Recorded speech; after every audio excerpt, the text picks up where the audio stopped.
unstoppable kick-ass confidence. Are you ready? Welcome to the Raw and Unscripted show with Christopher Rausch, where we help you overcome your self-created crap without the self-help fluffy bullshit. Now please welcome our host, Christopher Rausch.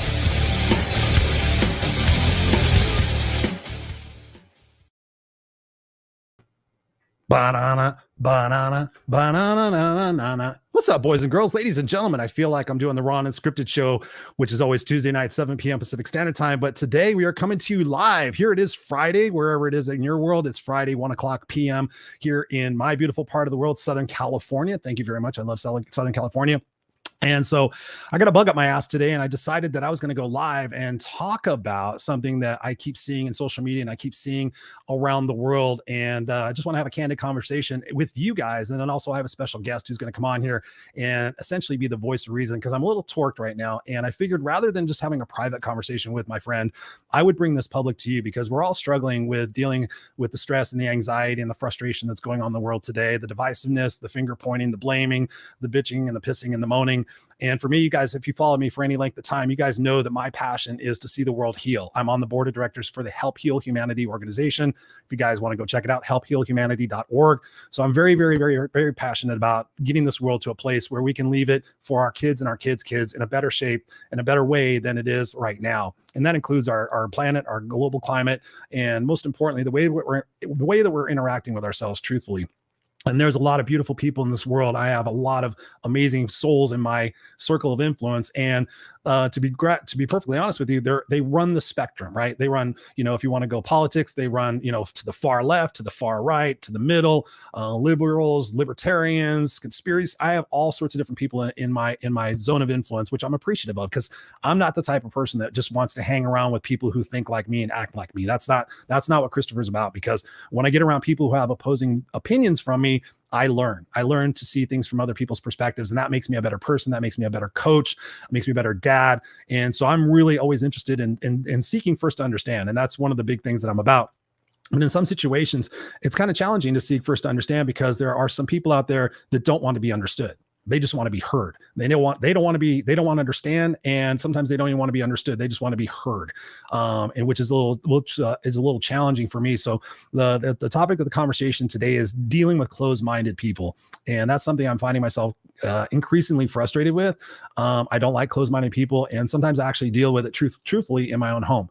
And that's one of the challenges I have, because, I want to see things from a perspective of where you've been in your life, what you've done, your experiences, your opinions, your thoughts. And what I'm seeing is there are a lot of people out there who are saying, I can't deal with those people. I can't deal with those people. I can't deal with the anti-vaxxers. I can't deal with the Trumpers. I can't deal with the Bidens. I can't deal with the global climate conspiracy. People are saying they can't deal with it. And they're saying, I just have to cut myself off from that energy. I don't want to deal with that. I see people that are moving to other states because they're like, okay, that state thinks like me. And I'm seeing that stuff, and it's really disturbing.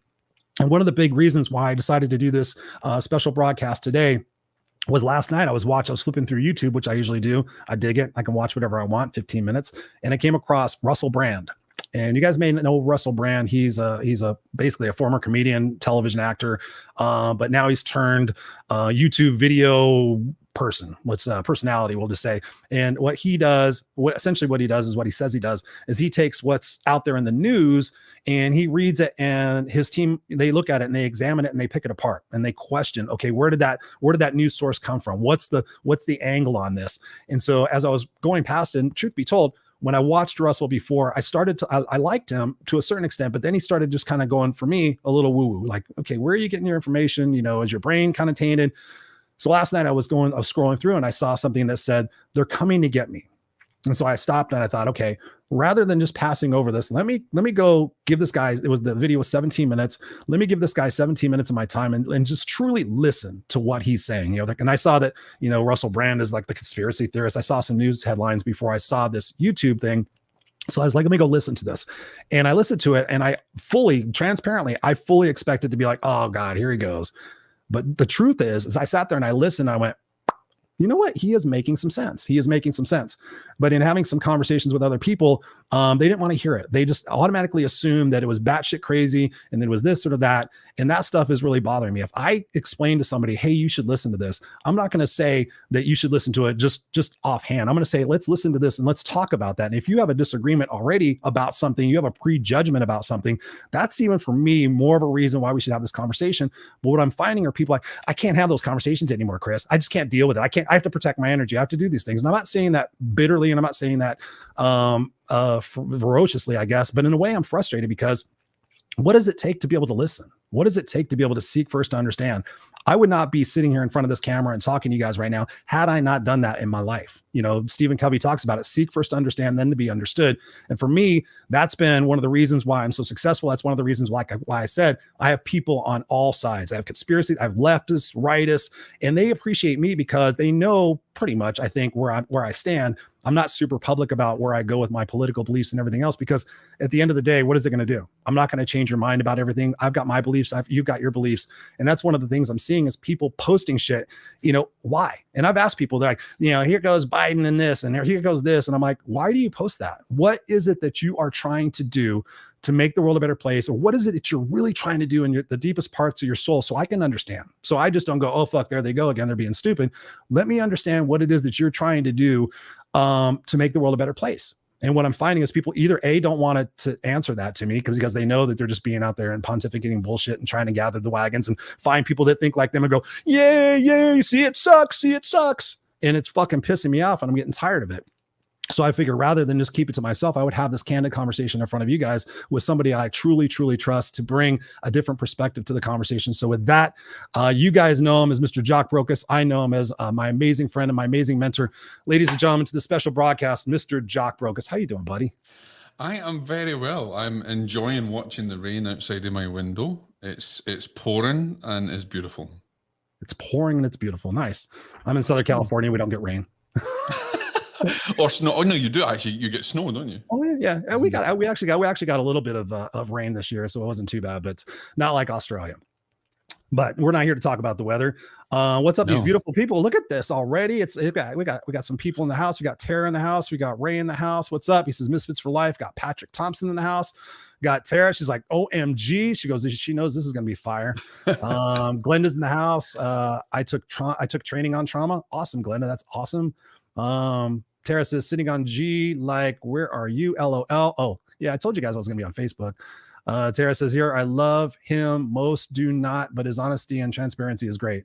They're not talking about you. She was talking about Russell Brand, I'm sure. I don't like Jock Brocas. No, I really love you. I'll take that as well. I'm claiming it. Yeah. Mary Kay says, hey, I didn't know you were going live. Mary Kay, I put it in the group chat on Instagram. You just didn't read your messages, Mary Kay. I'm just kidding. I didn't know I was going to go live either until a little while ago. Got Tom in the house. Christopher Rausch, what's up? Let's go. Tara, we got Ron in the house. All right. Tara says, my soul twin. I'm not sure if that's me or you.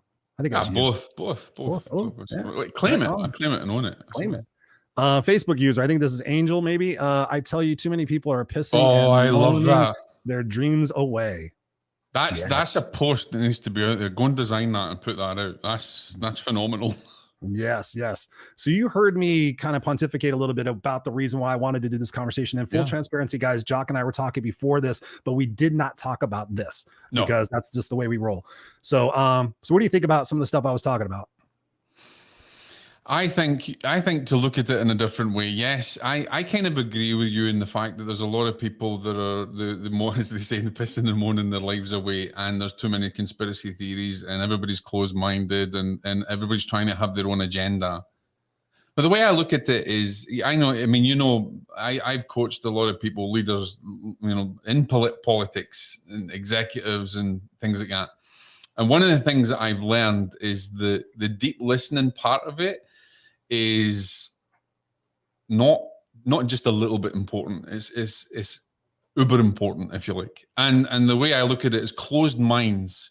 If we look at it this way, if they have a closed mind, then there's always an opportunity to open a closed mind just by giving them the key. And it's up to them. Pry bar? whether they open it with that key. The problem is when people are like this and pontificating and all these problems and calling everybody else down, it's often because they don't want to look at themselves on the inside. Right. And so it's easier, as you say many, many times, and we've discussed this in all the different groups and things, is that hurt people hurt people. Yep. And whilst they're looking at the blame game and they're looking through a lens of perception that causes them suffering. And so the way I look at things is that, okay, you are allowed to have your opinion because that's just amazing the way the world is. And I want to think about myself being an observer rather than a participant in the world. No matter what's going on, I want to separate myself. I want to be in the world and not of it. Or someone is probably going to say, Jock, you got that wrong. But it's either round that way or it's round the other way. I can't freaking remember, right? But that's essentially I want to be. Everybody can have their own opinions. Everybody can get angry about something. But it doesn't. Here's the great thing: you and I have a fantastic opportunity to either accept it or reject it. Yep. And so too many people do not empathize with other people in the right way. Why do you suppose that is? I think they want to empathy. They want to show empathy. They want to empathize with you as long as you're empathizing with their vibration, and you're not. As long as you are feeding them. That's how they want to see it. They'll empathize with you in a little bit, but there's always a hidden agenda. They want you to come over to their way of thinking. They want you to feed them. They want you to see if you judge something as bad. You might feel something, might feel a bit, you might feel perturbed about it. Did I rightfully judge that as bad or something? But if you're in a group and you're all judging something as bad, it's worse. You got to think about it in this way. If we think about karma, right? Is it more dangerous in a karmic relationship to cause someone physical hurt or to cause someone physical hurt in your mind? The mind is the basis. The mind is the basis of everything. Thoughts are things. Right. What we think on, we can bring into reality. So I would postulate that if we are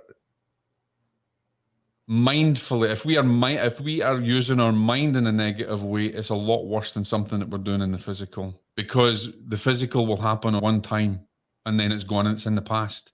Right. And then karma will come in for you to balance it. So whether that be words spoken, whether that be a physical action, or whether that be some kind of form of judgment, it'll be done and it'll be gone. But if we do that over and over and over and over in our minds, all we are doing is building negative karma continually, over, and it's worse. Mm-hmm. And it actually will have an impact on the body. One of the things we're doing right now is we have a study group, and we're reading this book, The Body Keeps Score: Brain, Mind, and Body in the Healing of Trauma. A fantastic book talking about what's going on in our brain and has an impact in our body. So we're carrying that stored anger and that hostility and that resentment in our bodies. So we're not necessarily as healthy as we possibly could be. So that becomes, for me, a vicious cycle of insanity that's not going to necessarily break until it actually breaks. But actually, let me grab some of these comments real quick. Then I have a question for you. We got Ron saying, Chris, Jock, yes. We got Lee in the house. What's up, brother? Let's see. Lee. We got Justin Benton in the house. CBD 101, ladies and gentlemen. Let's rock and roll, he says. Tara saying amen. We got Jock in the house. We got Jock. We got Jock right here. We got Jock Equata. Right here. What's up, Christopher Rausch? Tara's agreeing. Yes. I think Angel saying is, I know what trauma is. I'm 64. I lost my father when I was 9 years old. It affected me my whole life. Yeah. I don't think that's Angel, but thank you for being here. Tara says it's the hardest emotion to embody.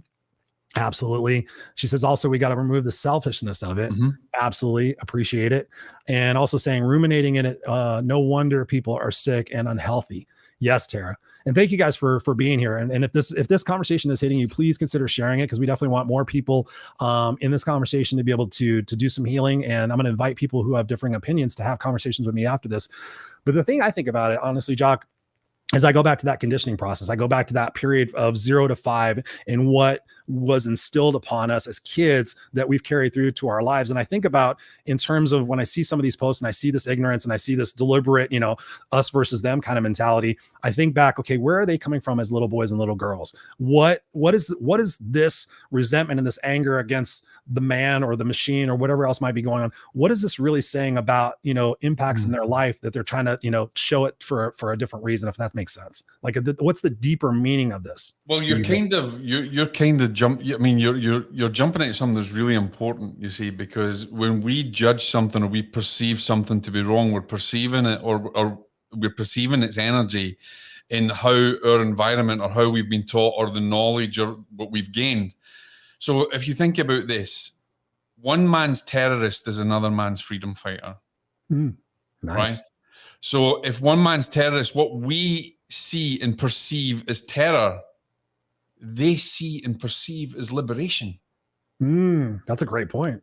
So what this is where the thing is when we become participants in the world, when we become participants, we are participating based on everybody else's perception and expectations. And so this is where one terrorist can grow up from childhood thinking that they're fighting for freedom. And the reality is we perceive everything as bad, or we perceive it as evil, or we perceive it as something that goes against what our perceptions is telling us. So perhaps what we need to do is, and goes back to what you were saying many times, seek first to understand and then to be understood.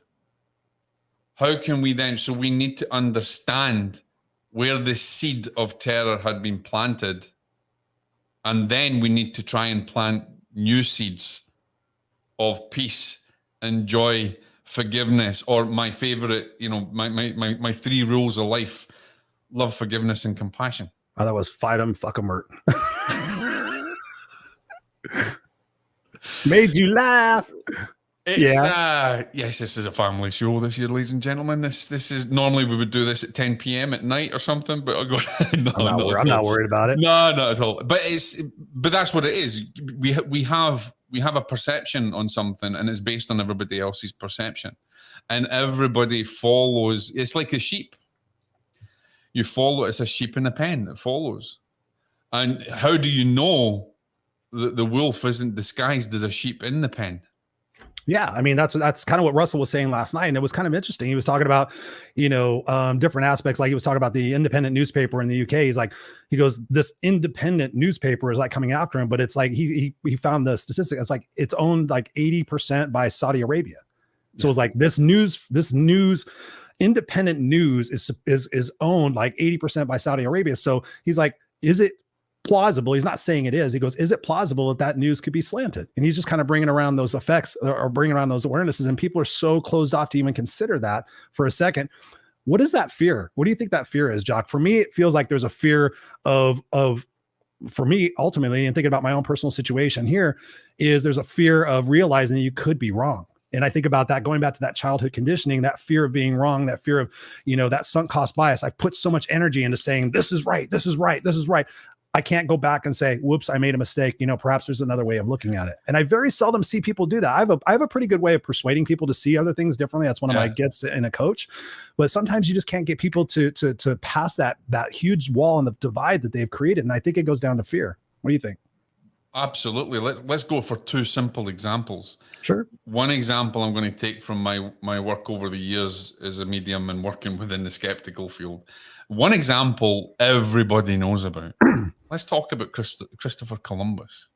Christopher Columbus said the world was round and nobody believed him because there was fear that was ingrained into the people that said you will fall off the edge of the earth and then you will be no more. The fear kept them a prisoner in their own mind. Yep. Because they were a prisoner in their own mind, they had built castles that had no drawbridge to escape from. They had built walls that were so thick you couldn't hear anything on the outside, and the light could not shine inside of them through fear. Right. So basically what it all comes down to is the reality is that there is fear. And so that brings me to the whole idea of the perception in afterlife research or mediumship or anything like that, which I work in a great deal, or even the paranormal parapsychology field.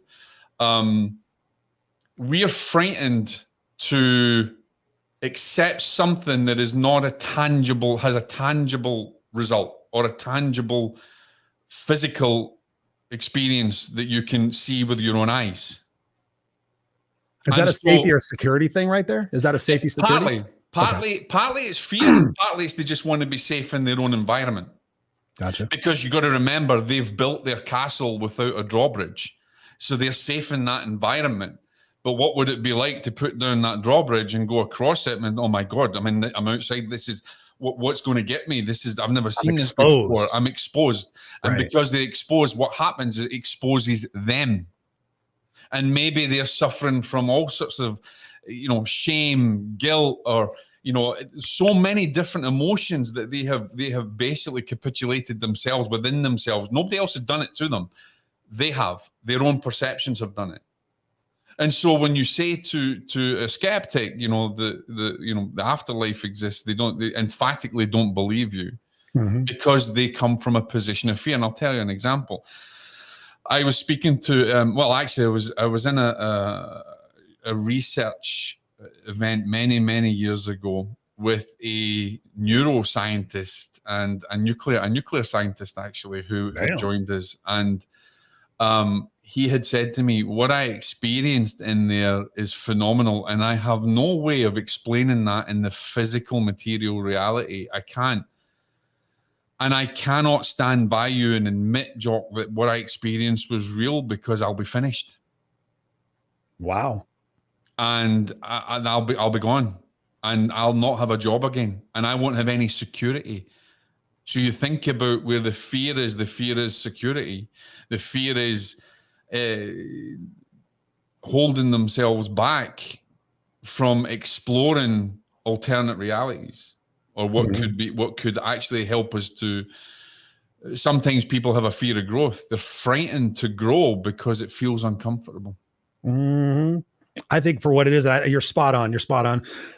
I think what it is that if they admit that potentially they are wrong about this thing, that it's going to, like you said, it's going to expose them to question to the other things in their life. And that's what you should do, ladies and gentlemen. You shouldn't stay in this little thing and go, okay, I've got it all figured out. As long as I just believe in these things and I stick to them, then I'll be safe. That's ridiculous. That's a shitty way to live. And it's a shitty way to be as far as, us as a global society, as a world family, to be able to bridge some of the shit that's going on in this world. And people, there's more opportunity now than ever to communicate, to connect. But yet people are doing this fucking shit.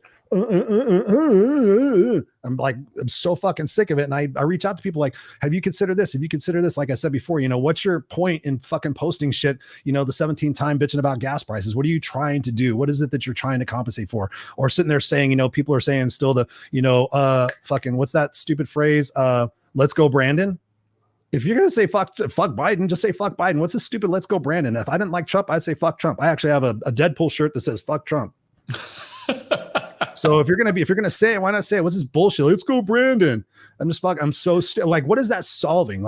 It's just absolutely ridiculous. And I'm trying to figure out where these people are coming from so that I don't have so much frustration. Chris, there's a lot of people who lack attention that will get attention, because some people who are ill will want to constantly stay ill because they get attention. And if you have never had attention as a child, or you have been missing attention, then you are going to be unbalanced in the future, and you are going to crave attention in whichever way you can. It's true. I like that. But we often, here's the other thing though, is what I want people or listeners to think about is, how liberating is it to say, you know what, I was wrong, and this has taught me something, and I'm going to look at things in a different way. I've said it many times. I was wrong about that. Yeah. And so, but I'm excited now that I can learn. Or if someone's trying to force their opinion upon me, I take great joy changing my mindset to, okay, I hear you. Right. And I accept that's how you feel. It's maybe not what I think, Right. but isn't it fantastic that we have the gift of choice to be able to choose how we think and feel? Yes. With my own mother, when my own mother was giving me hell for not having a COVID injection, and I stopped my mother dead in the tracks, and I says, I'm absolutely delighted that you chose that. I says, but the beauty of life is that we have the gift of choice, and my choices, if it doesn't affect you, should not affect you mentally in any way, because those are my choices. And that's my gift that God has given me to be able to make that choice. And if I can accept and surrender and be willing to take all that goes with it, all the karmic experience and everything that rolls with it, then that is my burden, or that is my choice to make. And you have that same gift that you can use. And I honor you for your choice. Right.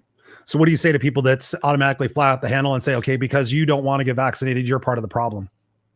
Like if everybody got vaccinated, the thing would go away and we would all be good.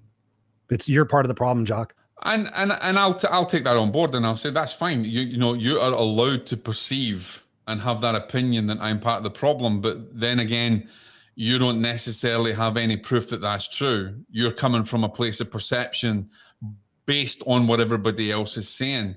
But again, I'm not affecting you in any way because I'm 1,000 miles away from you. Why am I affecting you? You're affecting yourself based on your judgment upon me, and you're creating your own suffering, because what you think about, I don't have to suffer for that. If you think I'm wrong and you think that I'm the biggest problem, and you think because I never had it that I should be condemned, then fantastic. You're allowed to think like that, but it doesn't affect me, and I will not suffer from it. But you will, because you're suffering in your own mind. And let me tell you, you just created that yourself. I didn't create it for you. I didn't cause your suffering. You did, based on your judgment and perception and your expectations and your attachments. True. I love it, brother. You are amazing. Let me grab some of these comments, take a sip of water or something. Let's see. Wow, you guys are amazing. Look at this. I didn't expect so many people showing up. Let's see. Where do we go? Oh, you guys are doing all sorts of comments. I'm like all wrapped up in what you're saying, because that's the real reason why I wanted to do this, is that I wanted to just have this conversation in front of you guys. Actually, Tara says I think she liked my 3 Fs. I made her laugh earlier too. I told her we were having Alexis was doing a live on horoscopes and stuff like that, and I said I said I've got a bad moon rising according to Creedence Clearwater. She's like, yeah. But she said, love it. Planting new seeds. Love your moon's in Uranus or something. I don't know what it is. Something in Uranus. I don't know. If I had something in Uranus, I'll go to the doctor about it. I guess. I don't know. We got a bunch of bravos. Tara says here, because it would go against their belief system, it's called a cognitive dissonance. Yes, Tara. It's interesting, Tara, because a belief system is based on perception. It's not based on knowing. And based on the perception based on all the different experiences. Everybody's belief. Yeah, I was brought up Catholic, but I was brought up Catholic because I was told to be, and that was my belief system. And so they put me into that belief system. It didn't mean that I knew it. I had to come to knowing myself. I had to come to knowing and wisdom myself. Someone said to me once, "Do you believe in the afterlife?" I said, "Absolutely not," because I know there's an afterlife. I don't need to go to belief, because belief implies disbelief. It implies that I am following the perception of others. But isn't a belief an affirmation of commitment? Like if I believe, no, really, if you believe in life after death, or you believe you're not knowing. Knowing is divine. Knowing is claircognizant. Knowing is there is no gray area. You know in your heart, your soul, every energetic film, but every belief system. If you look at belief systems, they all come from a material perspective. Belief systems do not come from divine revelation. Can you expand on that? The material perspective. What's that? So if you believe, for instance, I need to maybe take. Oh God, I'm gonna get hung for this. Christianity, right? I want you to get hung, brother. No. All right, guys, don't attack me with all your Bible quotes and God knows what else. But Christianity never came from Jesus Christ, and if you think it came from Jesus Christ, then you're sorely mistaken. Christianity actually came, and if you've read Deadly Departed, the explanation is in there. Jesus never came down to teach Christianity. Christianity started from a perception, from a connection from Paul on the road to Damascus, right? Christianity started from someone else. Jesus didn't come to teach Christianity. Buddha didn't come to tell everybody to be Buddhist. And Muhammad didn't come to tell everybody to be Muslim.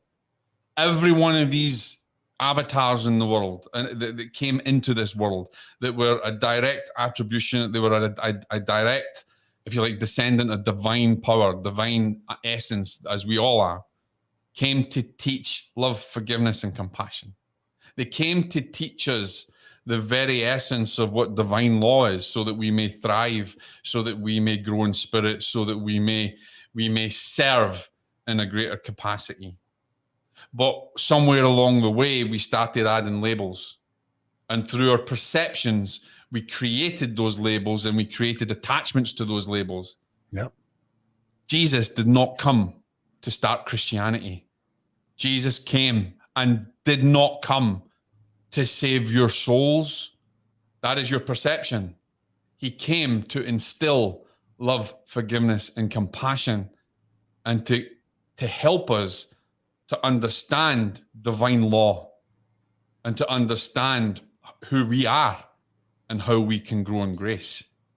All these labels that we put on things are labels based on material perception. Boom, boom, boom. Let's grab some more of these comments, dude. You're on fire. Mary Kay says, I think we keep role modeling. Absolutely. Facebook user says, what's up, friends? What's up, Facebook user?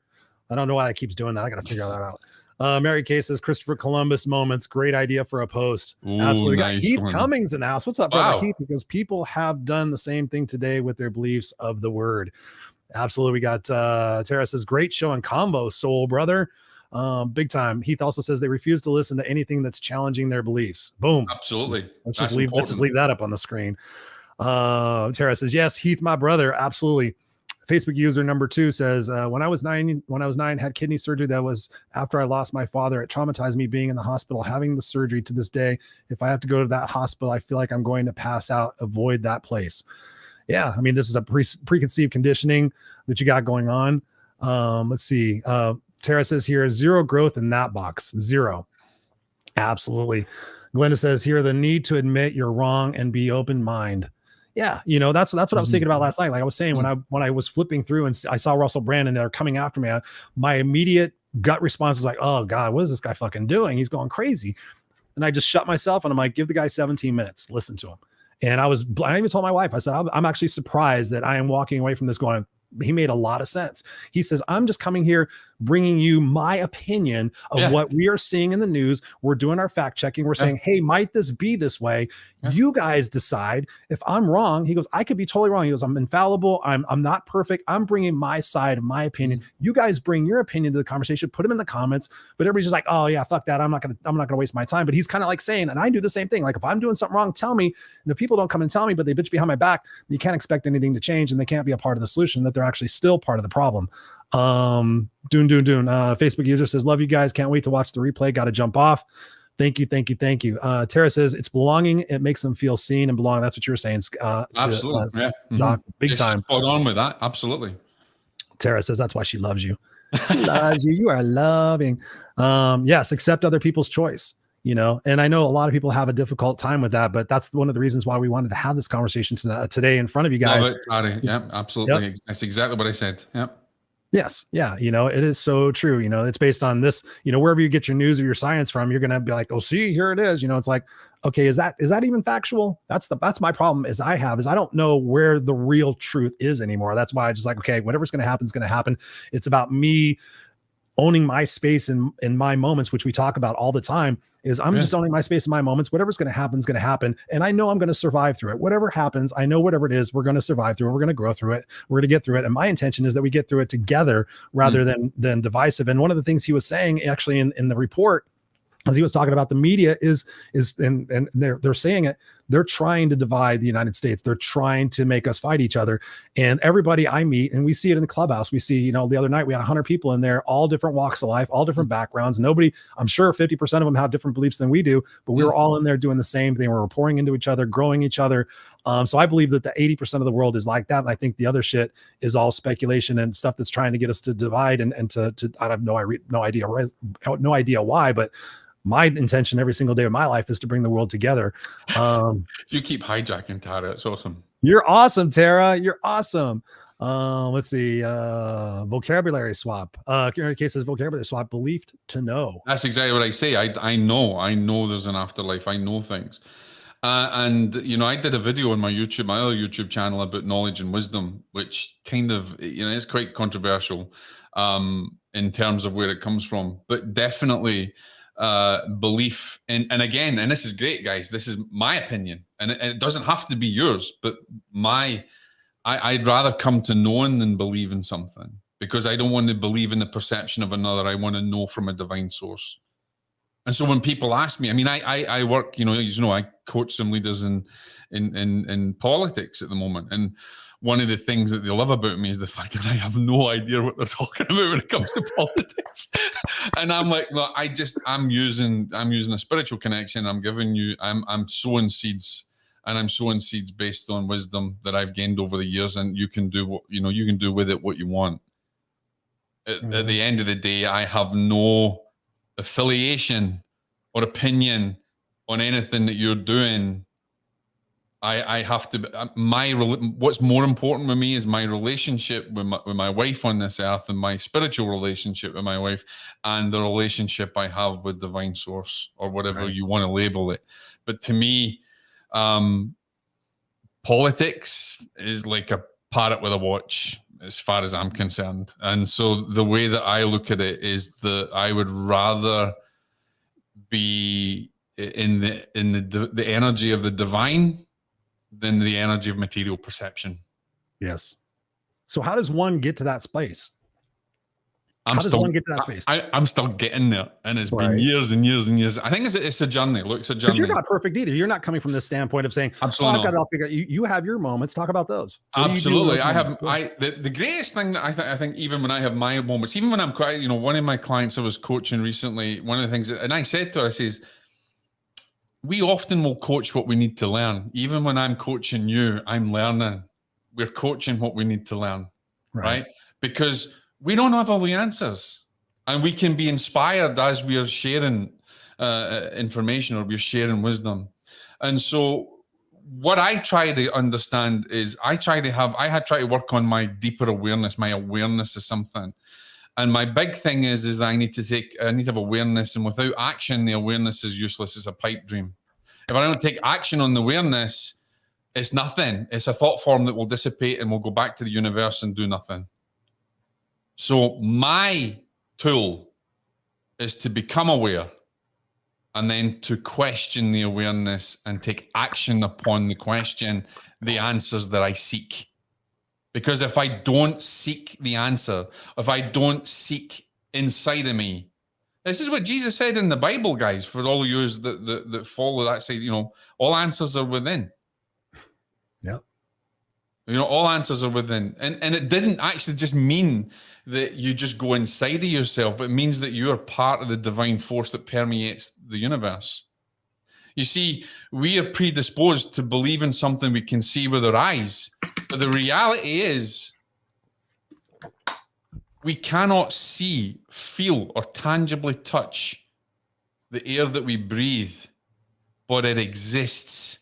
And without it, we are nothing. Dude, why can't we take that awareness into our life as we are now?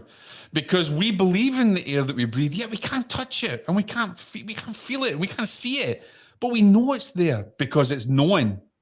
Because we know. We don't believe, we know. And without it, we don't survive. And that is the essence of spirit. That is the essence of divine energy. That is the essence of divine flow.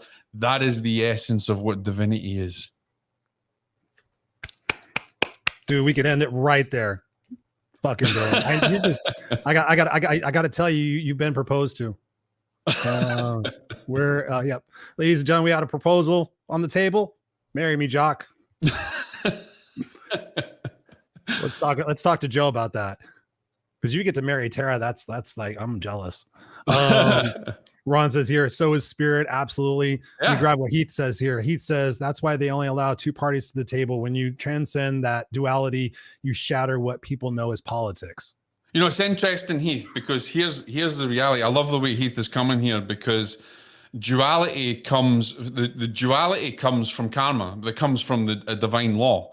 Because when we see, when there's a wave created, we have the up wave and we have a down wave, and that is duality. And we have to bring it into balance. Always has to come into balance. And so when we're talking about politics or anything else, there has to come a balance. And they don't understand the divine law. And this is the same thing with man's law. Man's law tries to replicate divine law, but it is impossible, because man's law has so many weaknesses, so many imbalances, and does not work in harmony with other laws. Now, the reason karma works is because karma cannot work without the law of responsibility. Karma cannot work without the law of forgiveness. And these are all sub-laws, right? The same if we look at law in the world for lawyers, solicitors, whatever, that law is trying to replicate divine law, but it's impossible. It can't, because it cannot work in harmony with all of the other laws that have been created through false material perception. Yep. And that is the weakness of their duality. Boom. Actually, I was just going to say, boom. Look at that. Like, there's so much synchronicity going on here. You guys are absolutely phenomenal. So I want to kind of keep this about 45 minutes. I want to respect everybody's time. You guys are amazing. If this is impacting you, if you're digging this, please share this out. And not only just share out with a brief and just say, hey, listen, I'm checking this out, this conversation. People can catch it on the replay. Let them know what it is that you're getting out of this conversation, because I'm just coming to you guys, just being real, raw, and authentic, and just saying, hey, listen, I'm having a challenge with this, and I really want to try to understand. And I know I go to the people in my life who can help explain it to me. One of the other questions I have for you, Jock, and this is something I want to be careful how I say this, because I want to be respectful for everybody. This is from my end. It's not about anybody's wrong. It's about really trying to understand and get us to all have that collective conversation, no matter where we're at in that journey. And I'm going to do a lot more of that personally.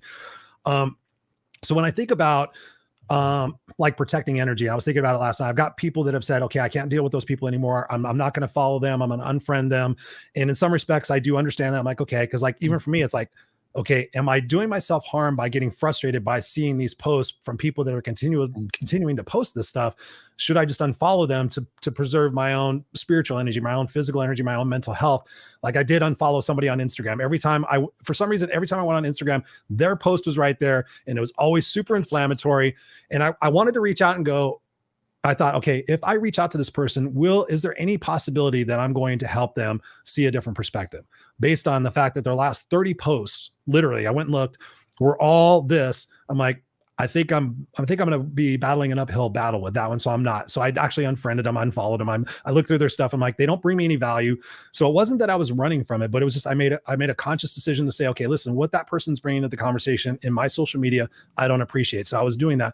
But in some respects, am I closing myself off to what it is that I'm trying to actually do? Am I some way being a hypocrite? I wouldn't say you're being a hypocrite, but what I'm saying is you're coming at it from the wrong angle, because you're allowing yourself to create suffering on yourself based on what they're doing. And at the end of the day, here's the thing about forgiveness, right? We all say you have to. I did a lesson on this before. Forgiveness. People say forgiveness is a tool. You have to learn forgiveness. It's not. Forgiveness is a divine power. Forgiveness is a power that you wield. It's a weapon that you will wield, right?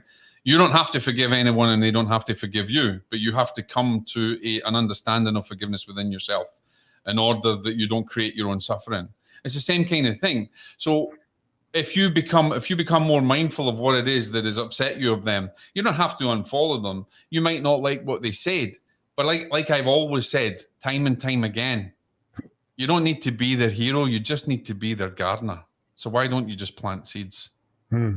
So don't try to save them. It's not your job. No. Don't try to force them into anything that's your opinion that you don't enjoy. But maybe you could plant seeds. And maybe that seed is just a post that you put out with love, a post that you put out with compassion that just sows a seed, because words last, words have power, and words create so much harmony by how you use them, but they can also create so much suffering, and you have that choice. So what I would have done in your, in your situation is, rather than get pissed off about what they do, just sow your own seeds, because you might not like what they say, but maybe, just maybe, you'll plant that seed, they will see it, and it will stir, ignite something in their soul. And it is not your job to save them. It's just your job to be a freaking gardener. So go out and plant seeds and garden. Guess what I'm doing right now? Go buy a bonsai tree. Yeah. Hey. Oh, I'm proud. Wait a minute. That's the plastic one, isn't it? Yeah.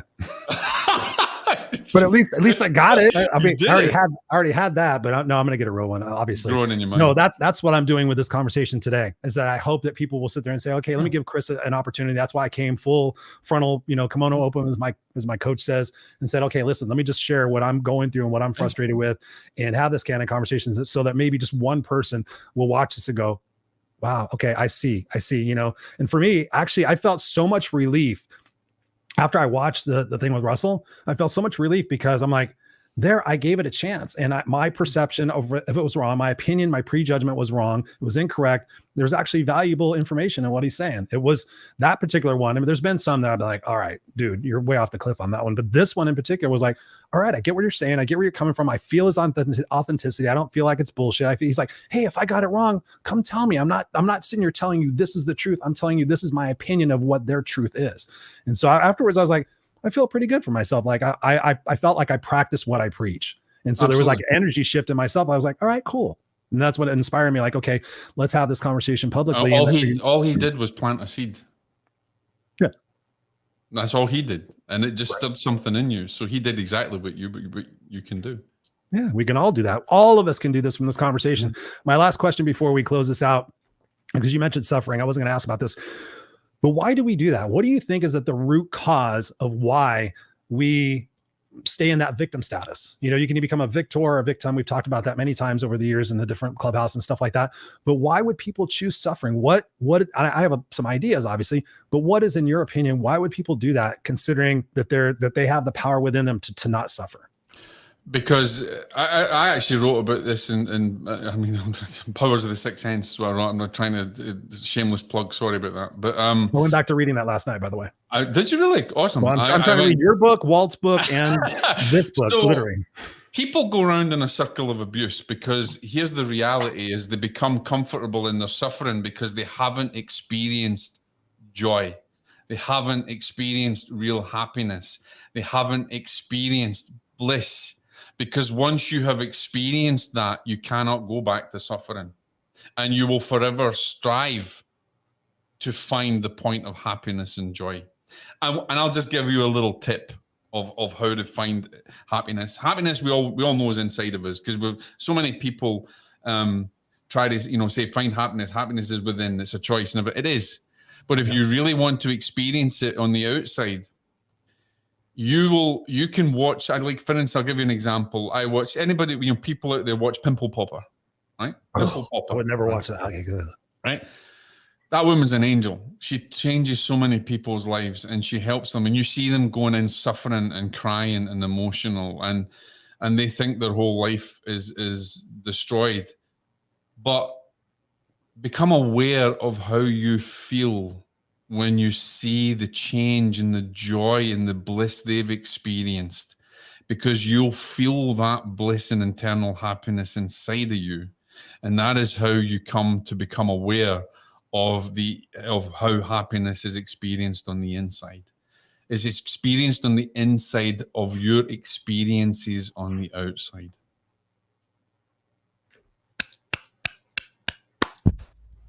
Mic drop.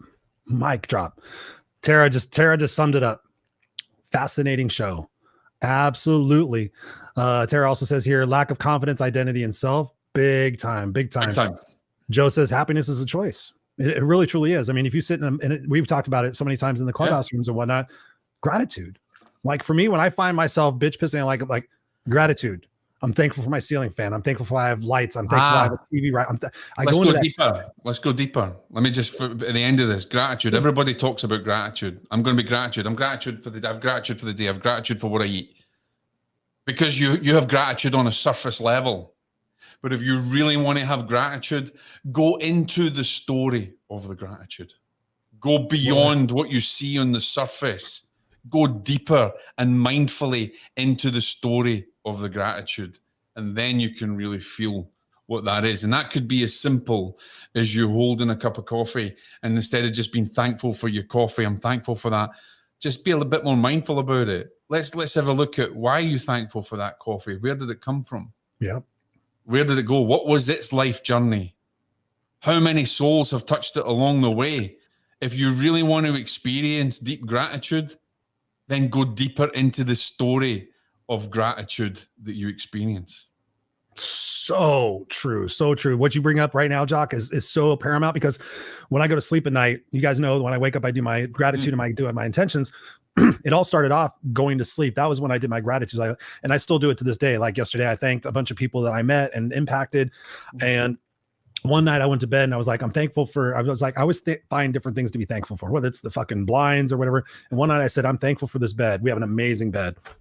And I was like, I'm so thankful for this bed. And I started thinking, like, what did it take to get this bed here? How many from whatever's picking cotton, whatever, all the different process and the manufacturing, the truck drivers and this and this and the people who installed it. Like, thank you for everything in that process that brought this bed to me. Thank you for my job that allows me to afford the bed, all these different things. And to your point, there was like instead of just being thankful for the object, you're thankful for the entirety of where that object came from and how it came to you. And that is interconnectedness, because if you keep going into the story, you go back to the seed of creation. So I'm doing good stuff. Yeah, you are. Yeah. Brownie Lee points. says, Brownie points. Brownie points. There's Reverend Lee. Reverend Lee up in the house. Sarah says, oh, my heart. Amen. Dig it and mine it. Absolutely. Absolutely. You guys are amazing. Ron, Jock, you are amazing. Ron, you're amazing. All of you guys are amazing. So thank you for taking the time to do this and having this conversation with me today, Jock. It's been powerful for me. Selfishly, I wanted to do this, but at the same time, I wanted to be able to say to somebody after this, like if I go talk to somebody and say, hey, let me understand, I could point them back to this and say, hey, listen, this is my journey. This is what I'm doing. This is how I'm seeking first to understand and broaden my awareness out of these different conversations. And also to have the confidence to have more of these conversations. Because in some respects, I sit there and think, oh, you got your opinion, you got your belief, it's already sunk, you're attached to it. There's nothing I can say that can change it. But at least by having the conversation, I can ask them some questions, even as little as, well, tell me more about that. And as I say, tell me more about that, I'm sure I'm going to find that it's something, like we said at the top of the show, it's a conditioning process that's been related to something that they've experienced in their life. And it's part of a deeper root issue that they're projecting out to be able to try to somewhat heal and pacify themselves, because they are afraid to have that vulnerability to potentially have to recognize that there's other aspects of their life that they may need to evaluate. Absolutely. And we're all on a journey and we all continually learn from each other. Where can people get a hold of you? Where can people get the books that you were talking about? Oh, you can go on my website for my books. It's jockbrocas.com. I also have at exponentialspiritualcoach.com. And you can connect with me on Instagram. Instagram's at Jock Brocas, and other Instagram is at Spiritual Medium. And you'll find my YouTube channels and the links there as well, where there's one YouTube that's got, 140 odd lessons on it. JockBrocas.com, ladies and gentlemen. Ron's bringing up imagination. We were talking about that in the book, in this book last night. We did our book club last night. We were talking about imagination, about how seed of creation. Imagination is the seed of creation. Yeah, and there's a part of the brain, the Broca, I think it's the Broca area, that apparently if it gets damaged, then the imagination is hindered. And if you without imagination, I think that's called the Brocas brain. Yeah, named after me. No, it's not. It's actually. I think it is. I know it's really small. Brain. Yeah. Well, I am really small, actually. Are you? Are you just a wee lad? Just a wee lad. No, I'm 6'2" and built like a brick shit house, actually. You're 6'2"? Yeah. Fuck, you're taller than me by an inch. You look short. Yeah, No. little leprechaun. Well, I'm under my stand-up desk and I'm in my slippers. So I'm in my slippers. I'm in I'm my in my slippers. Yeah, I'm in my slippers. Yeah. There you go. It is. I'm surprised I didn't put the correlation yesterday. She's right. The Brocas area, which is named after probably one of my ancestors or something. I'm going to claim it anyway. Yeah, you I'm can. going to claim it. Oh, something in there. Anyways, ladies and gentlemen, boys and girls, thank you guys for joining us here today on the special broadcast of the Raw and Unscripted show, designed to come here and just shift our perspectives and our beliefs and our awareness to continue having these conversations with ourselves and with others. Let's go out there and be a part of the solution. Please, please, please. Let's leave this planet, leave this place in such a much better place for our kids and our kids' kids. Let's start having conversations. Let's start delving out of our comfort zone and becoming more aware of where we're at in our life and our journey, because if we can heal when we heal the pain and the uncertainty and everything else that's going on inside of us, then there's no other place to go but love. You either got love or fear. So ladies and gentlemen, when you start taking care of the stuff inside, trust me, I used to be an angry person. I used to want to punch people in the throat. I used to tell people I would break their face, and now I'm full of love, except for when I get behind the wheel. I still just kind of become an asshole that way, but it's amazing. I love people, but I get behind the wheel and I'm just like, and I'm working on that. That's my area of work. I still need to be able to do, like Ron says, do the work. Absolutely. Tara says here, thank you so much, fellas. Love you both so much. We love you, Tara. You're amazing. Thank you for spending your time with us. Mary Kay, we love you too. All the beautiful people, Ron, Lee, Heath, Glenda. Impromptu. I like the fact that this was just an impromptu thing. Yeah, we didn't rehearse it. We right before we went live, we didn't talk shit about this. I was just like, I didn't want to either. So no. Yes. Two genius minds. Well, maybe 1.5. I think I'm too much. I think I've done too many drugs and drank too much to have a full mind yet. That's my Brocas brain, my small one. Your Brocas brain. All right, ladies and gentlemen, go out there, be amazing. If you're around 5 p.m. Pacific Standard Time tonight, join me on the Unfiltered Experience with my guest, Carla Cohen, and she's going to be talking about emotional intelligence. She's going to be talking about, actually, it's crazy. I didn't even mention this last night, but she's going to be talking about a lot what is in this book about how stored emotions cause trauma in the body. So everything's just correlating, everything's just flowing. So join us tonight, 5 p.m. Pacific Standard Time on the Unfiltered Experience, where myself and Scott Goyette will team up and have a great conversation once again. So thank you guys. Please reach out to me if you want to have a private conversation about this. I would love to have that with you. If you have differing opinions, if you're challenged with this, reach out to me and we'll have some conversations. And we're going to have more of these pop-up kind of shows where we're bringing some controversy and some different awareness opinions about stuff. So I might have, somebody who completely disagrees with me. I know somebody who is like out there in the world doing a lot of stuff. I respect what they're doing, but in some respects, I wonder what they're doing and why they're doing it. And I've thought about bringing them on the show and just having a candid conversation in front of the world and saying, hey, okay, you help me understand what you're doing, brother. And I'm like, I keep debating whether I want to do that and what value that will bring, but that's my growth journey. So we love you guys. We'll see you here next time on the Raw and Unscripted show.